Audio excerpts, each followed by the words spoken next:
Hello, welcome to Monticello, my mountaintop home. I'm so glad you can join me today here on this lovely, beautiful day as we walk through the gardens. I've always enjoyed having a garden here at Monticello. We work very hard to make it a beautiful place and a place of respite. I've brought along a basket here in case I have any experiments or become hungry or thirsty. I will. Let me set this down a moment over here, and we'll come back to that. But again, so glad you could join me. If you don't know, my name is Thomas Jefferson. Here we are in very much after my presidency. I've already served 2 terms as president. My friend James Monroe is now president. He's just gotten us through this terrible war with Britain, our second war during my lifetime. Of course, I was involved in the great American Revolution, where we lit that small flame that caught fire around the world in July of 1776, and I'm very honored to have been a part of that. And being a part of that and seeing our nation continue to grow has been something that I'm so very proud of, and I'm so very humbled to have participated in, to know the people who did so much more than I did. Of course, the indispensable man, Mr. Washington, Benjamin Franklin, the first American, my dear friend John Adams, though he and I have not spoken of late. We had some differences when we were parting ways, when his presidency was ending and mine was beginning. But it has been a lot that has gone on in this great life of mine, and now I'm finally have completed my service during the War for Independence, during the American Revolution, 2 terms as president, and now I am finally here on this beautiful mountaintop in the mountains of Virginia, my home where I grew up, where I went to school. I went to school in Williamsburg at William and Mary, and I met some of the great mentors of the day. Mr. George Wythe especially taught me what it was to be a citizen, to be a man of law, a man of letters, a man of science, a man of the Enlightenment. And I was able to, at that point, interact with some of the giants of the day. I frequently had dinners with the governor of Virginia. This is before the Revolution, of course, when things seemed to be going so very, very well. And there did not seem to be that many troubles between the colonies and the mother country of England. We shared a language, we shared religion, we shared a common sense of what it was to be a British citizen, the rights of man, the desire to spread British ideals throughout the world. And yet, something happened in the 1770s that seems to have turned all of that around. At the end of the French and Indian War, we had participated in that great war for empire, and we had felt so proud to be part of something that was greater than ourselves, part of the monarchy, part of the British and Commonwealth.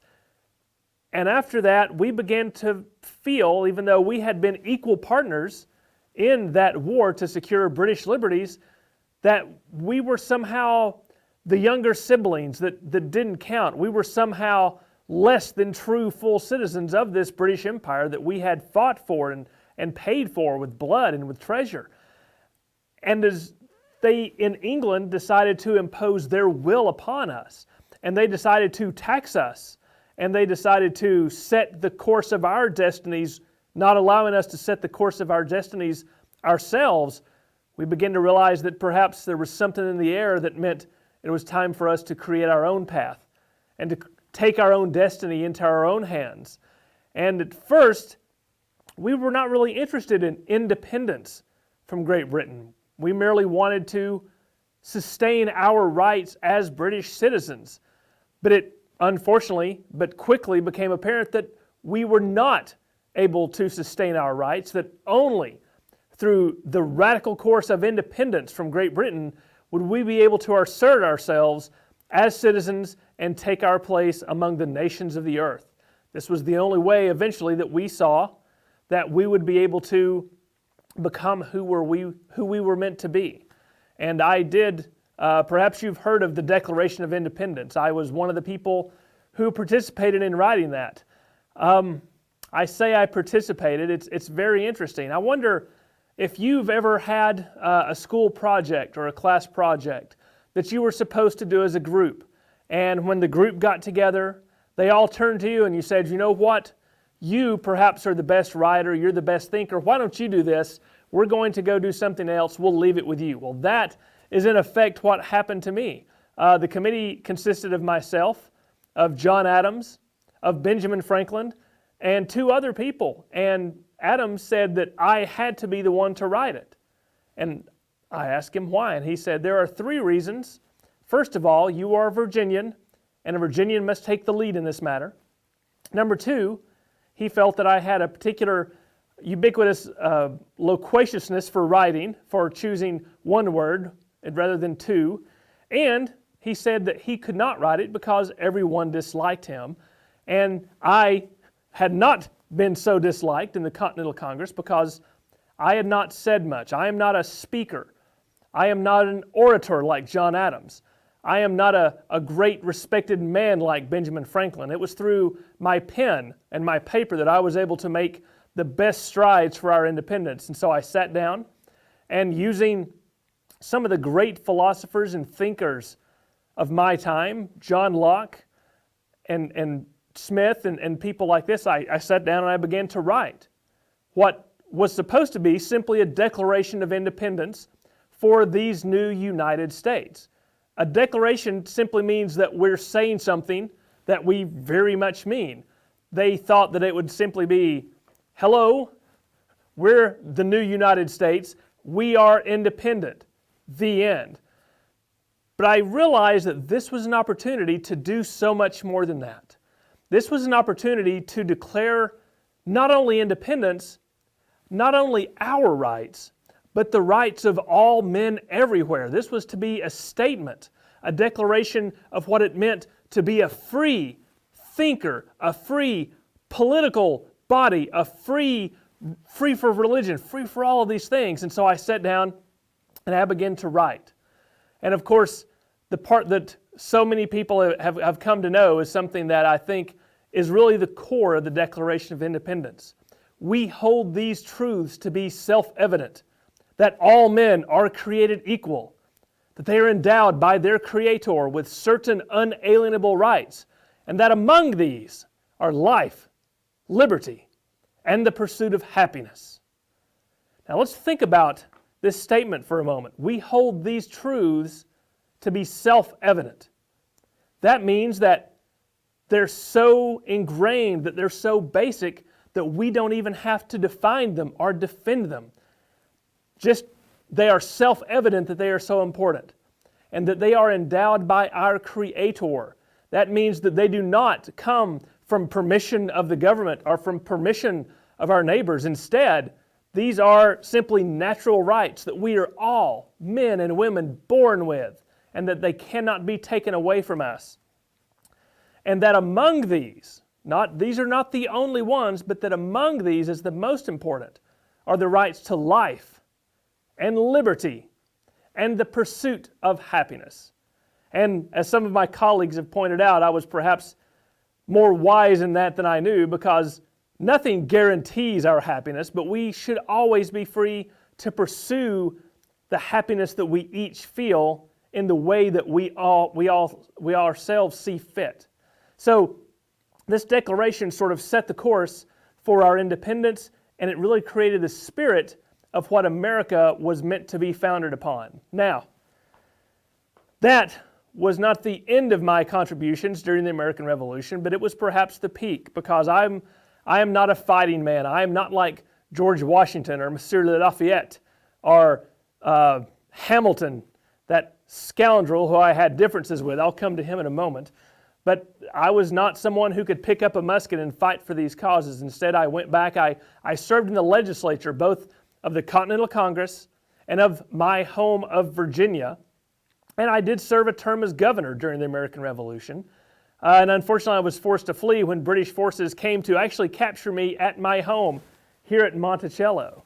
But after the war, I was sent to France to take Benjamin Franklin's place as minister to the French. And I believe that my time in France was perhaps some of my favorite times in all of my life.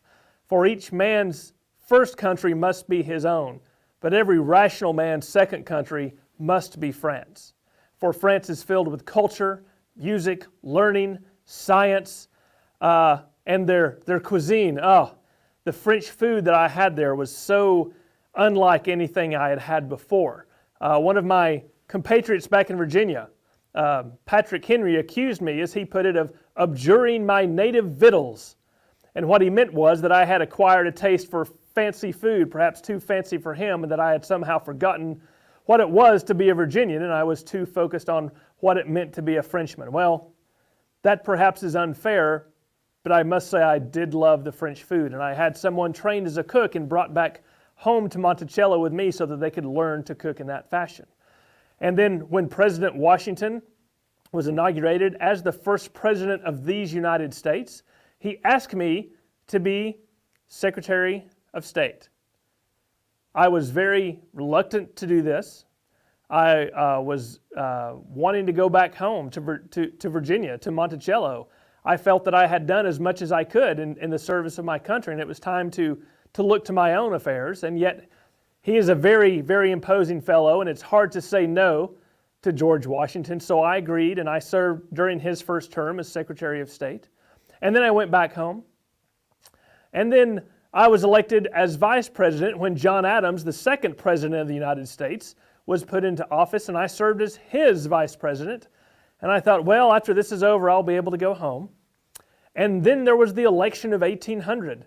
And during the election of 1800, after some troubles with exactly who was going to be elected and how, I, unfortunately, was elected President of the United States. And I served 2 4-year terms as President. And during my first administration, some amazing things happened. We had a war with the Barbary pirates along the coast of North Africa. We acquired the Louisiana Territory. Perhaps you've heard of that. It was the Louisiana Purchase. We purchased it from France, from the so-called Emperor Napoleon. And this was perhaps one of the greatest things to ever occur during any American presidency so far. I was able to double the size of the United States without shedding a single drop of blood. All we had to do was pay France some monies, $15 million, and in return they ceded all the land west of the Mississippi to us. And I knew that with this much land, it would be possible for the 100th and the 1000th generation to settle there, and that this would maintain American liberty, that we would become an empire for liberty. That's something that had never existed before. There had been empires for gold, or for greed, or to conquer other peoples, but we would be an empire for liberty. And this purchase and this availability of land for all would be able to make sure that that liberty continued beyond my lifetime and beyond the lifetime of my colleagues. During the second term, things got a little more difficult with all the troubles with England and France and the wars with Napoleon. We tried to stay out of those during my presidency, and we did. And then after my presidency ended, I came back home here to Monticello, and my poor friend, Mr. Madison, was elected president. It was he who had to face that great war of 1812 that began so horribly. I thought that it would be a mere matter of marching to take our soldiers to Canada and take it as part of the United States. But alas, it was not to be. And after about 3 years of warfare, we were finally able to come to a peace with Great Britain. So the fancy term is the status quo ante bellum. That is Latin, in effect, for going back to the way things were before the war. In other words, we gained no territory, they gained no territory. But the one thing that it did is it assured that we as an independent country would continue, and it united us for the first time in our history, not as Virginians or Georgians or Massachusetts men. We were Americans. And this is something that I had longed for since I had first put paper and pen together to create the Declaration of Independence. But finally I get to come home to Monticello, to my gardens, to my flowers, to my vegetables. And here we are. But I have very much talked enough. I'm very interested to hear any of the questions you may have. So, Mr. Jefferson, Chris Acorn wants to know, what do you think your greatest career accomplishment is?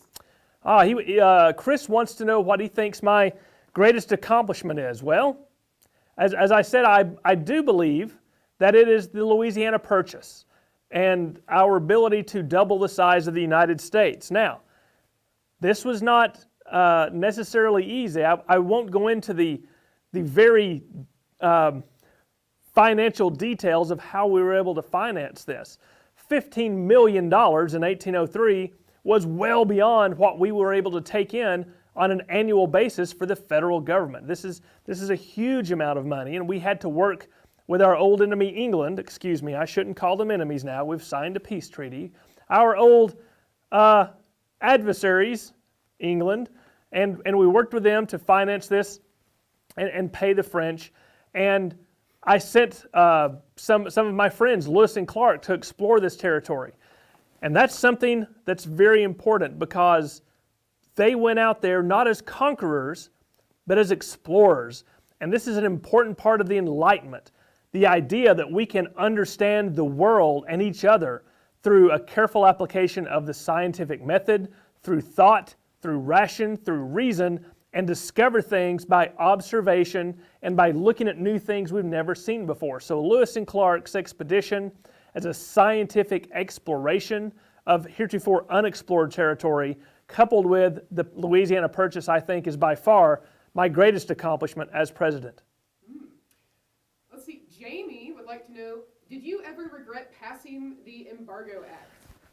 Oh, Jamie, you ask about the Embargo Act and if I ever regretted it. I will have to answer you that personally I did not regret it at all. As someone who wanted to maintain peace for the country which I was leading, for the United States, I felt that it was wrong to draw sword or load musket and go to war with our neighbors, with our fellow nations of the earth. There is rarely ever a good enough excuse to shed blood, and certainly not over money. But the problem with the Embargo Act is that I thought we could remove ourselves from the wars raging in Europe by simply saying, anyone who is at war, we will not trade with. This seems like a very good idea on paper, and I maintain that it was. The problem is, almost every other nation was at war. So if we are not allowed to trade with nations at war, that means that we're not allowed to trade with anyone. And what this did lead to, I could not foresee this, this led to a financial recession. This led to a great economic impact that harmed a great many businesses, it harmed a great many merchants, and it harmed a great many farmers. The farmers even were not able to sell their crops to other places overseas. And as a result, I became quite unpopular. So personally, I do not regret it. Politically, if I had to do it again, perhaps I would look at some other ways to address keeping us out of war. Chris wants to know, did you get a chance to meet Benjamin Franklin? Did I get a chance to meet Benjamin Franklin? Not only did I get a chance to meet him, but there were months and months that we spent together working on a great many important things. I first met him in Philadelphia at the Continental Congress in 1776. And you have to remember, at that time, I was a young lad. I had written some papers in favor of American rights, and I was well known in Virginia, but I was very quiet, and not that many people knew me. Whereas, on the other hand, Benjamin Franklin had made his own fortune in the printing, and he had created libraries, he had created fire departments, he had perfected the postal system across an entire continent. He had been to England, he had been to France, he was a great ambassador. He was Dr. Franklin, who had harnessed electricity and lightning from the sky, this scientific, political, economic genius. And just to stand in his presence was awe-inspiring as enough, but to know that I was going to be working with him closely was a remarkable honor. And later on, when we were both in France, courting the court of King Louis XV, to get support for the American cause, for liberty. And after the success of the revolution, it was my job to maintain those relations. Mr. Franklin and I got along very, very well. He was perhaps a little lewd, and he tended to lean towards humor more than I myself might, but all in all, a giant of a man. So Daniel and many others would like to know what your relationship was like with Alexander Hamilton. Alexander Hamilton. It is not good to speak ill of the dead. Of course, he was killed in a duel that is so typical of Mr. Hamilton. On the plains of Weehawken, over a trifle, over a political sentence or two scribbled in a newspaper that someone took offense to, and they decided to settle this with violence, and in violence his life ended. It is impossible to overstate the man's intellect, the man's genius. He was an unstoppable force. He was incredibly intelligent. He was very much more learned in terms of economics and finance than I was. He was George Washington's right-hand man during part of the Revolution, and certainly during Mr. Washington's presidency. And during Washington's presidency, when we would have cabinet meetings, Mr. Hamilton and I often found ourselves at loggerheads. It did not begin so. We originally, when we first met, I saw this man who seemed so distressed on the streets of Philadelphia, and I took him by the arm and I began to walk with him, and I said, Mr. Hamilton, what grieves you so? Why are you so sad? And he told me of his fears that the American Republic would crumble due to its inability to pay its debts from the American Revolution. And this, of course, was something that I was concerned with too, is the preservation of our newborn republic. And I decided to give my support to him. He wanted to consolidate debt, and he wanted to make it so that the United States could pay its debts under a new economic system. I thought that this might be a good idea, so I hosted a dinner where he convinced some other people that this would be something to vote for, and in exchange, they agreed to move the national capital from Philadelphia or New York to a more southerly location. And of course, Mr. Washington found the perfect spot not very far from his home at Mount Vernon on the Potomac River. And so we have created Washington City, and that was part of the compromise. But Mr. Hamilton and I eventually fell out because I feel that his faith in the power of government and his lack of faith in his fellow man and his fellow citizens to make the right choice is completely at odds with the way I feel about things. I believe that the individual working with other individuals is the best way to achieve liberty and freedom, and he felt that the only way to achieve that was with a central government power. And I do not, cannot, and will not agree with that interpretation of what liberty should be. Mary would like to know, how long did it take to write the Declaration of Independence? Oh, Mary, it only, to actually sit down and write the Declaration of Independence, I did that in about 2.5 days. But you have to remember, it wasn't just sitting down to write it, it was all those years of study that I had done to prepare for this very moment. A good student in my time, I would very often read 10 to 12 hours a day when I was younger. This is how you learn. This was part of a formal higher education. You would take your books and you would read and you would take notes. And so I had been preparing for this moment for years and years. And I had a series of notes and some books I had brought to Philadelphia with me from my home in Virginia. And I was able to use those as references. But sitting down to actually write it and get those thoughts on paper took about 2.5 days. Sammy would like to know, how do you feel about beating one of the biggest world powers of your time? I'm assuming that he wants to know what it was like to beat the great world power, England. If it was within my power, I would sink the island of Great Britain with my hand. For I felt that they had run over our liberties and they were doing the best that they could to make subjects with no rights of all of us.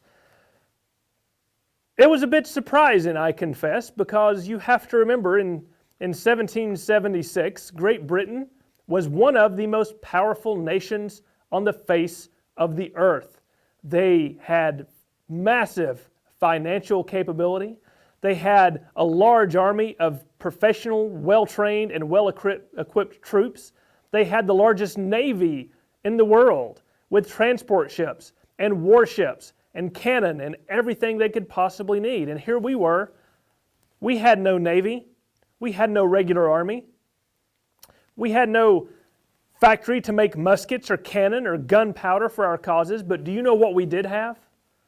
We had a fire in our hearts for liberty and for freedom. And it was that sustained us through the dark days of the struggle. And when victory finally did come with the signing of the Treaty of Paris in 1783, yes, it was an overwhelming feeling of accomplishment, and I must confess, just a little bit of surprise. We have many folks who want to know more about your hat. Why is it so big? Well, thank you for noticing my hat. You have to remember, we're here in 1816, and this is the style at the time. Some of my younger friends have accused me of being very old-fashioned. I have on my knee breeches and buckle shoes, just like we wore, several decades ago when they were the height of fashion. But I have adopted the tailcoat and this hat. This hat is the latest in fashion. It's called a round hat.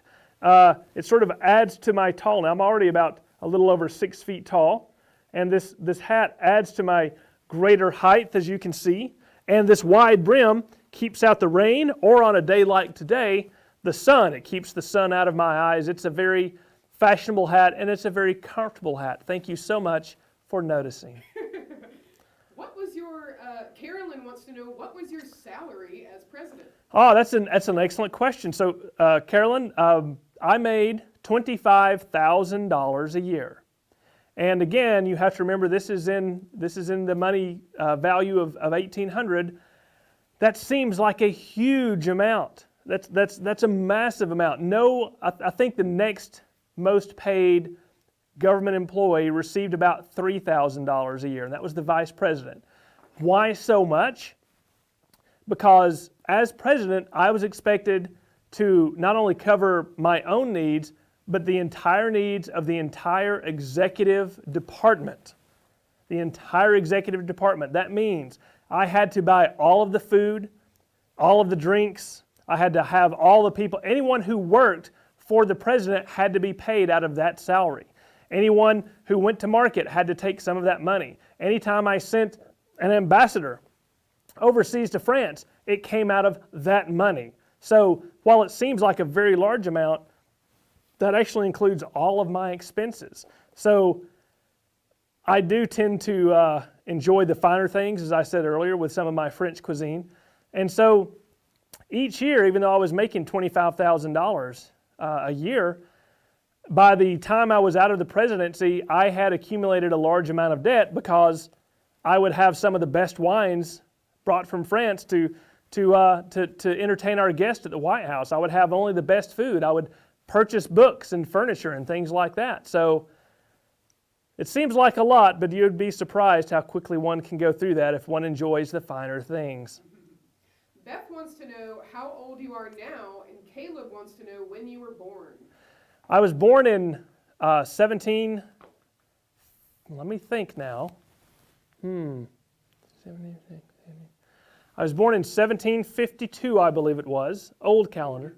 1743, old calendar. And it is now 1816. So I'm trying to do the math. It's such a beautiful day. Why are you making me do all of these calculations? So I'm about 70 years old now. But I'm still around. A lot of my compatriots who signed the Declaration of Independence are not around.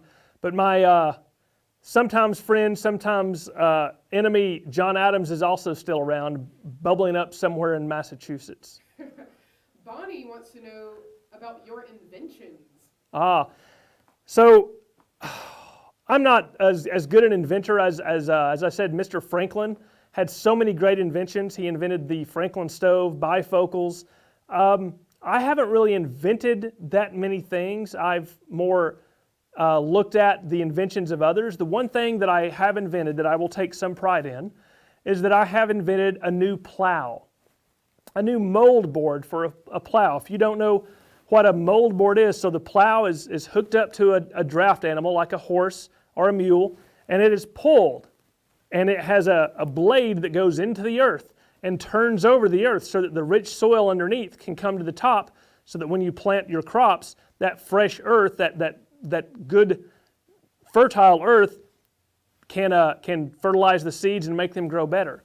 And I used a mathematical approach to determine the best shape of this mold board so that it would be the most efficient and most effective as it is pulled through the ground, cut in the earth, and flipping it over. And I did file that with a patent office in the United States, but that's really the only invention that I myself created. I do, however, have several in my study that other people have invented that I have perhaps tinkered with and improved.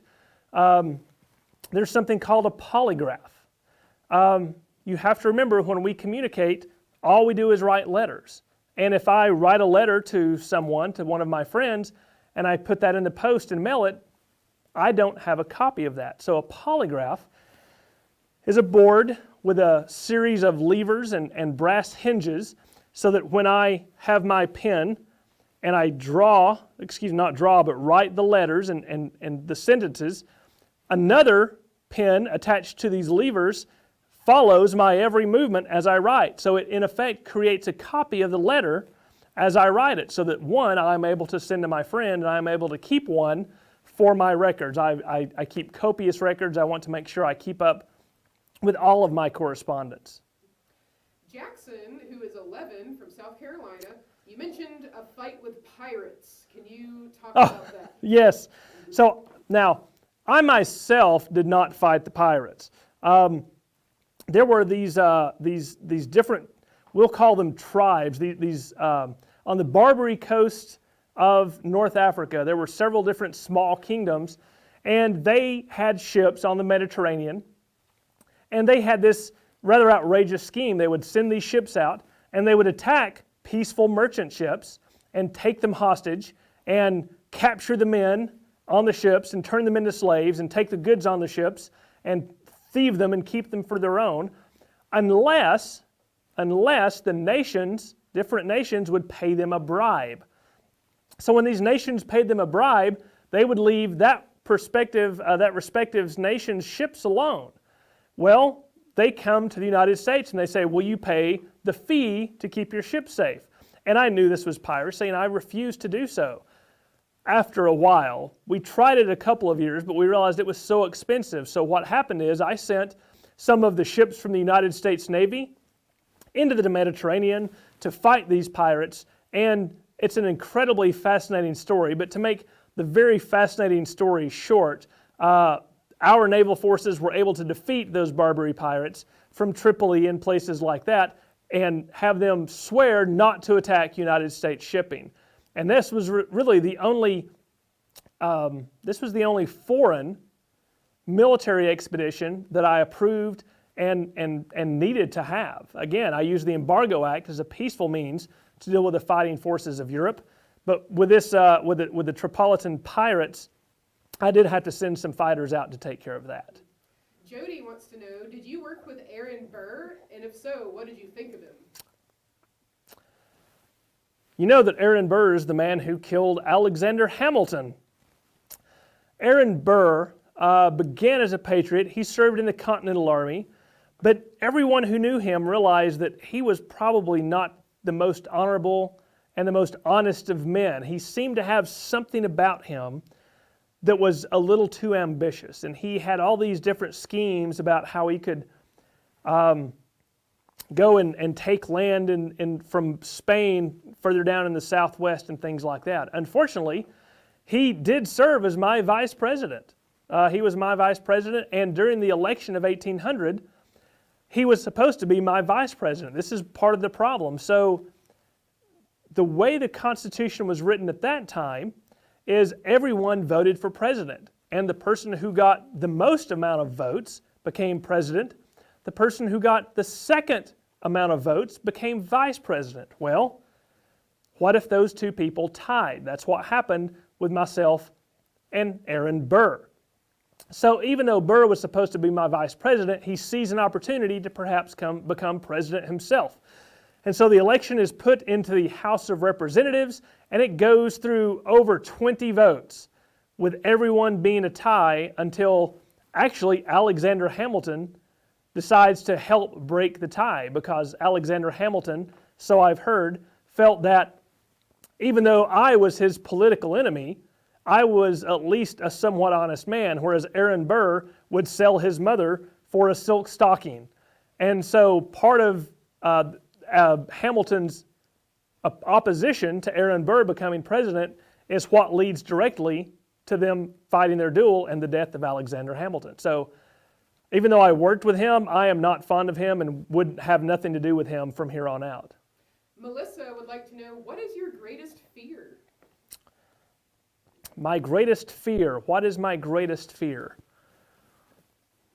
The loss of the Republic, the loss of freedom for men everywhere, that this experiment that we have created that seems to be going so well would somehow fail.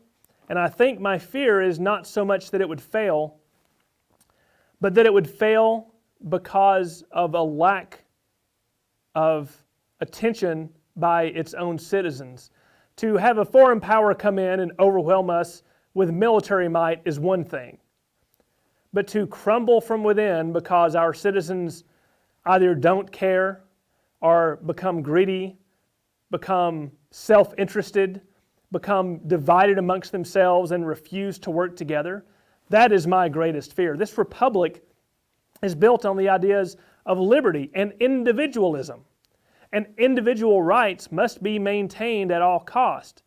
But those individuals must realize that they working together and educating future generations is the only hope and guarantee of a free republic. For if you think you will have a free republic with an uneducated citizenry, you expect to have that which has never been and never will be. Molly would like to know if you lived in the White House. Or is there where do you live as yes, president? so there is, I do live in the President's Mansion. It is white, it is a house, but we call it the President's Mansion. Now, when George Washington was president, of course, we were still in New York. And they had begun construction of Washington City there on the Potomac. And by the time John Adams becomes president, they are still building many of the national buildings, including the President's Mansion. And it's not even finished, so poor Mr. Adams has to live there. But during his 4 years of presidency, they do get most of it completed. And during my presidency, I move in and I live there, and I use that massive salary of mine to make improvements and to add furniture and to add paintings and things like that. And then, unfortunately, during Mr. Madison's presidency, they burn it. The British come in, attack the Capitol, and among other public buildings, they burn the President's Mansion. So we have to start over. And one of the things I did to help with that is, after they had burned the Library for Congress, I decided to donate all of my personal library, over 7,000 books. I gave those books to the nation so that the Library of Congress would have a reference set that they could go to help inform them about the legislation that they would be making to ensure the further blessings and improvements of our own country. Cara wants to know, were you affiliated with any political party? Faction. We called it in my day. Faction. Was I involved with political parties? I will be honest with you, since I am here in my home. We did not have parties per se. It was believed when the nation was founded and the Constitution written that parties would not be an issue, that as a free and new republic, we would all be able to come together and make the best decisions for the general good. And even though that's a high ideal, I began to realize, even during President Washington's first term, that that was not going to be the case. There became divisions. There became differences of opinion on how to accomplish what is best for the country. There even became divisions on what is best for the country. And as a result, you do have these factions separate into what they would call the Federalist and the Anti-Federalist. The Federalists believed in a strong central government. They believed in a centralized power in Washington City. And the Anti-Federalists believed that the power should be instead given to each individual state and therefore to each individual themselves. And so these different approaches on how to address our nation and how to seek that happiness, which I alluded to in the Declaration of Independence, becomes something that begins to slowly invade what was supposed to be a very happy and felicitous legislature. But unfortunately, yes, we do have factions now, and I don't see an end to it. I don't see, unless there is some massive leadership that comes forward, I do not see an end to it. We have folks interested in your family and pets. I don't like dogs. I think dogs are yelping monstrosities. I did have a parrot. I had a parrot that I would often have perched on my shoulder as I walked around my study at Monticello, and I would feed it crackers, and I would teach it to say things.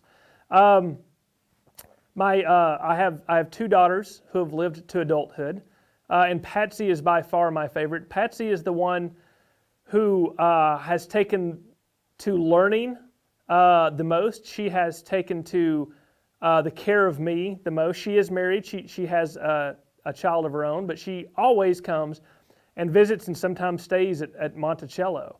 My father died when I was young, and I don't remember very much of him, although I do remember a great deal of respect and awe that I held my father in.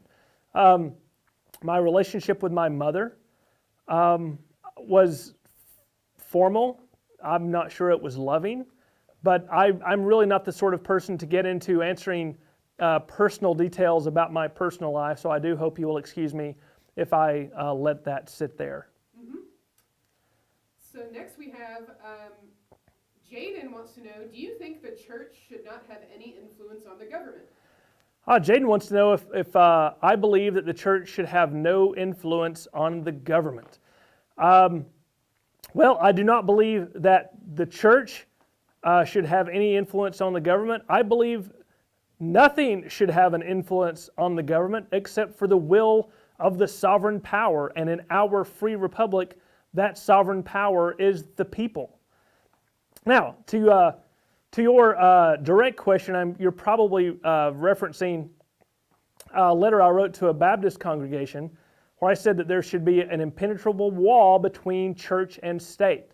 Now, let me put this in a little bit of context. So, part of the issue with Great Britain was that as a monarchy and as a country, they had an official state religion. There was the Church of England. And public taxes were taken up, including ours, and went to pay for this church, for the clergy, for the churches, for all the upkeep and things like that. So even if you were not, if your interfaith, if what you personally believed did not align with the Church of England, then your money still went to support it, and in many ways you were supposed to adhere to its tenets. I do not feel this was fair. I believe that every person's conscience is their own. They must act according to their own conscience. As a matter of fact, I authored the Statute for Religious Liberty for Virginia that was very far ahead of its time and actually eventually did pass, and that's one of the things that I'm most proud of. And so I do not believe that the church as a formal body should influence the government, nor do I think that any government should pay privilege or more attention to one specific church or set of beliefs than it does the other. I believe in the freedom of everyone to worship according to their conscience.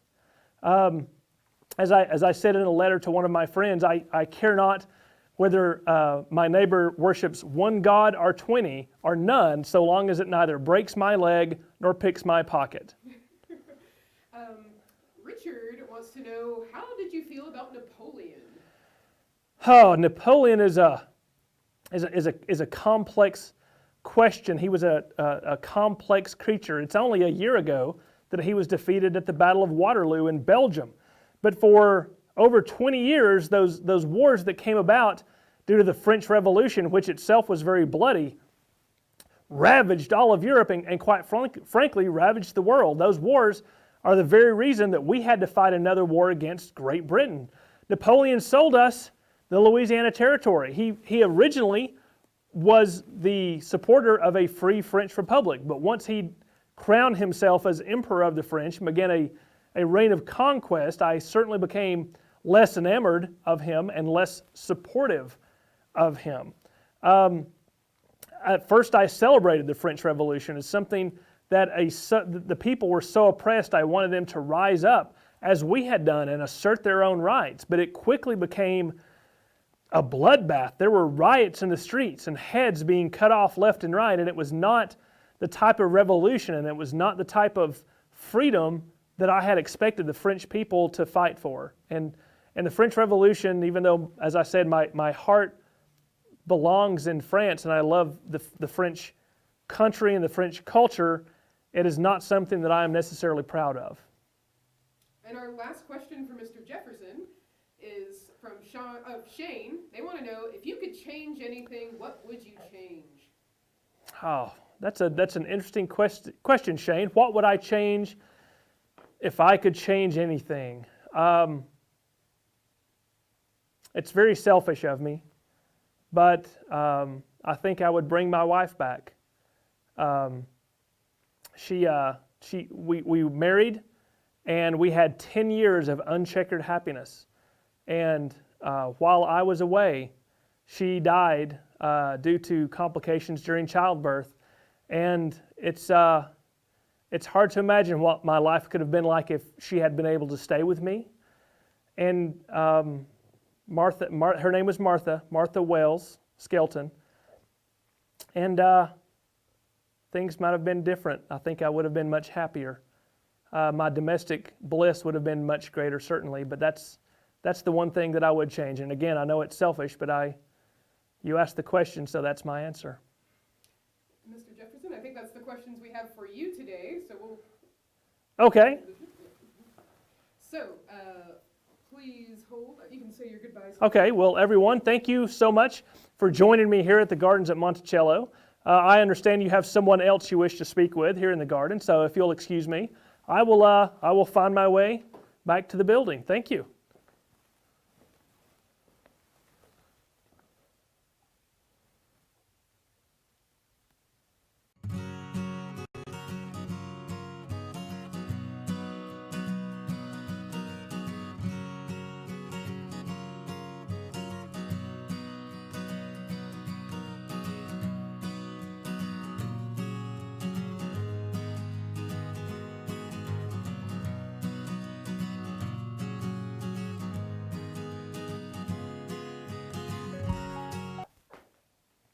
Hello everyone, it's me, Glen Kyle, Executive Director here at the Northeast Georgia History Center. I truly hope you enjoyed your visit with Mr. Jefferson. Mr. Jefferson is an incredibly interesting character. He's incredibly central to our early national history, but he's also a very complicated fellow. So I know we haven't done this with a lot of our presentations over the last couple of weeks, sort of have an in character and out of character, but because there are so many difficult things to discuss about Jefferson, and I assure you Jefferson himself would never be willing to talk about them with you, I decided to come out of character and go ahead and try to answer some of those questions that you have. So Libba, what do we have? Well, of course, the thing that is on everyone's mind is your relationship with Sally Hemings. So, yes, I thought that would be the case. So Sally Hemings, let me back up. There's a family of enslaved people at Monticello by the name of Hemings. And they tended to be one of the more favored enslaved families. Now, the reason this is because, so Jefferson marries Martha Wells Skelton. Martha Wells Skelton's father is also a slave owner, and he had a romantic relationship with one of the slaves, and he had a daughter. And this daughter was Sally Hemings, which means that Jefferson's wife and this slave, Sally Hemings, were half sisters. So while Jefferson is married to Martha, everything we know about Jefferson seems to indicate that he was faithful to Martha. But when Martha passes away, he feels very lonely. I mean, it's not an easy thing for someone of his social class to just jump up and grab another wife that quickly. And so usually what we usually think happens, she goes to France while he is there as ambassador. And while she is there in France with him, we believe that they may have begun a relationship. And that eventually when they come back to Monticello, that they continue that relationship and that she has some of his children. Now here's the thing. They have done DNA testing, and the way DNA testing works is that it shows what the way the DNA works. We know that it's A. Jefferson who fathered those children of Sally Hemings. In a court of law, it would technically not be possible to link those children directly to Thomas Jefferson. But when we begin to look at the evidence, when we begin to look at the calendars of when they were together, because Jefferson traveled a lot until he settled at Monticello after his presidency. And the times he was at Monticello seemed to coordinate with the time when they could be together and then have kids. Now, something else about Sally Hemings, there's no question that she was an enslaved person. All of her children eventually were, children that we think were fathered by Jefferson were eventually freed. And even though she was enslaved and she was his personal property, this is just my personal opinion, I think it could be too harsh to jump and say that it was always inappropriate and always awful. Human relationships and the human heart is a funny thing. It's just as likely that they could have developed some sort of affection for one another over time. She certainly never seemed to want to leave. She was there by his bedside when he'd passed away. When did he pass away? July 4th, 1826, the exact same day as John Adams, interestingly. But it's one of those really interesting things to try to look at and try to figure out. It's very complicated. There's lots of factors involved. And of course, the book to read on this, if you're only going to read one book, is The Hemings of Monticello. All right. And can you talk about how long Jefferson lived and what his cause of death was? Jefferson basically died of, as far as we can tell, of old age. So he was born in 1743, and he lives until 1826. That's 57 plus 26. That's pushing 80 years. So he lived a pretty healthy life. He controlled his diet. He always got exercise, and he was always very active. As a matter of fact, he was one of the greatest fiddle players in Virginia. And then when he was younger, trying to impress a girl by jumping a horse over a fence, fell off the horse, broke his wrist. And remember, this is 18th century medicine. They poorly set the wrist, so he was never able to play the fiddle or the violin as well as he could before.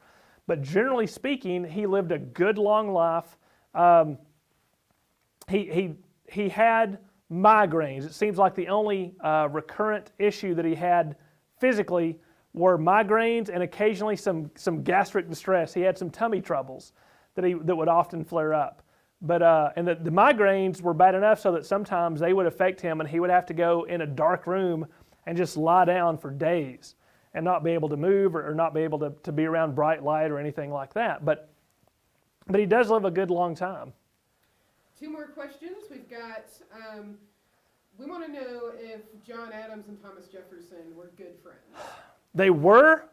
Repeat the question. Oh, yes. So someone has asked if Thomas Jefferson and John Adams were very good friends. And they were, and then they weren't, and then they kind of were again. So again, like he and Franklin, they met in Philadelphia at the Second Continental Congress.